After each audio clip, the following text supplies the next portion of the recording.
Berabad-abad silam kita telah mengenal istilah cenayang, peramal, paranormal, ataupun penyihir, yang kesemuanya berhubungan dengan kemampuan supranatural atau kemampuan di luar logika orang kebanyakan.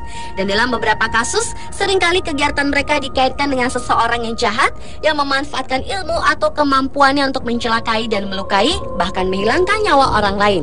Karenanya kita sering mendengar banyak orang yang dianggap sebagai penyihir ataupun dukun. Kisah hidupnya harus berakhir dengan tewas mengenaskan. Seperti diantaranya adalah yang terjadi di Madura, Jawa Timur pada September 2011 dan Januari 2012 lalu. Dua orang pria berusia 50 tahunan harus tewas mengenaskan dihakimi massa karena dituding sebagai dukun santet. Selain itu, ternyata di belahan bumi lain juga terjadi kasus yang hampir serupa, seperti kasus pembunuhan orang yang dianggap sebagai penyihir yang terjadi di Afrika baru-baru ini. Dan berikut, On The Spot telah merangkumnya dalam 7 kasus pembunuhan penyihir yang terjadi di dunia.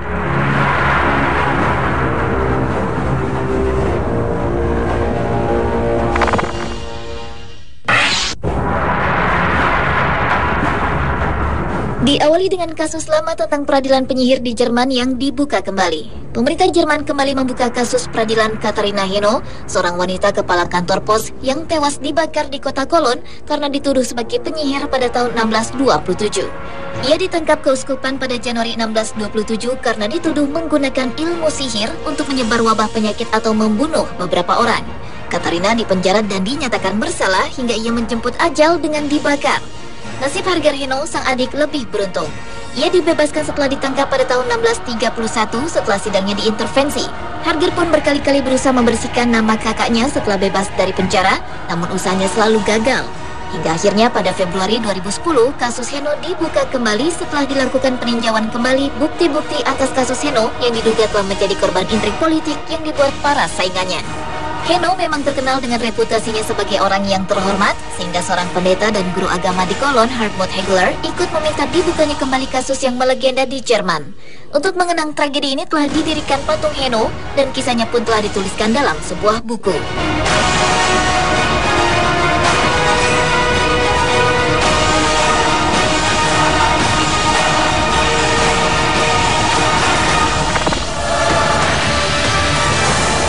Berikutnya adalah kasus pembunuhan terhadap anak-anak yang dituduh sebagai penyihir di Afrika. Anak yatim, anak jalanan, albino, dan anak cacat menjadi sangat berisiko di Afrika.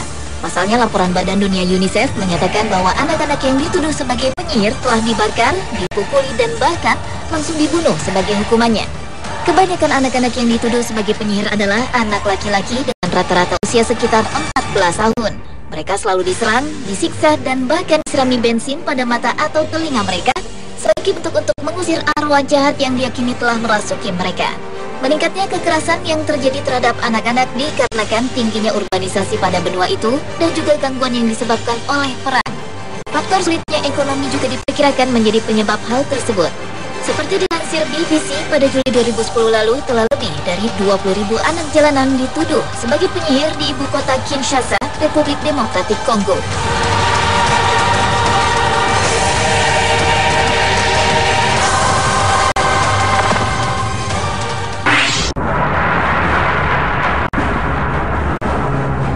Pada 12 Desember 2011 lalu di Arab Saudi juga dikabarkan ada seorang wanita Saudi yang dieksekusi hukuman penggal setelah dinyatakan melakukan praktik ilmu sihir.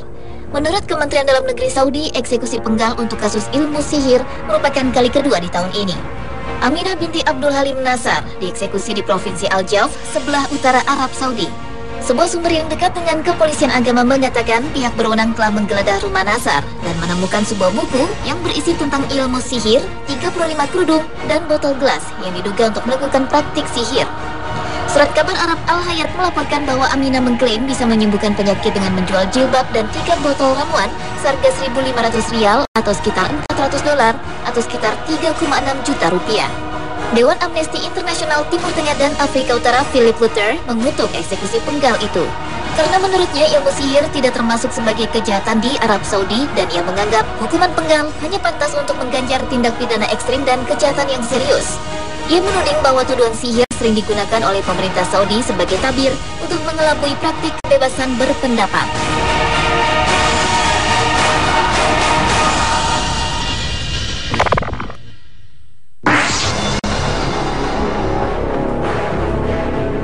Seorang remaja berusia 15 tahun di London, Inggris disiksa dan ditenggelamkan oleh keluarganya pada hari Natal 2011 lalu setelah mereka menudingnya dapat mempraktikkan ilmu sihir.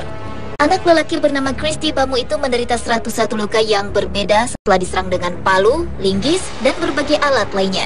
Christy ditemukan tewas setelah disiksa dan ditenggelamkan ke dalam bak mandi. Awalnya Christy tengah melakukan kunjungan Natal ke rumah kakaknya Magali Pamu di Newham, London Timur, di mana peristiwa naas itu terjadi. Namun entah mengapa Eric Bikubi, sang kakak ipar, menuduh Christy telah mempraktikkan sihir yang mempengaruhi ketiga anaknya. Meski Christy membantah tuduhan tersebut, namun sang kakak Magali justru ikut menuding dan menyiksanya.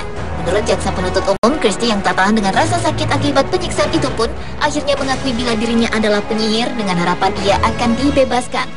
Namun ternyata ia justru ditenggelamkan di dalam bak air dingin hingga akhirnya tewas. Kini kedua kakaknya tersebut ditahan pihak berwajib untuk mempertanggungjawabkan perbuatan kejamnya tersebut.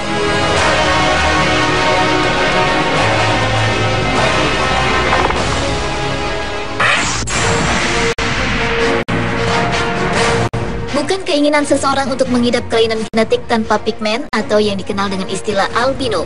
Karena penderita albino biasanya terlampau peka terhadap sinar matahari dan cahaya terang, sehingga di daerah tropis yang panas, mereka sangat berisiko terkena kanker kulit.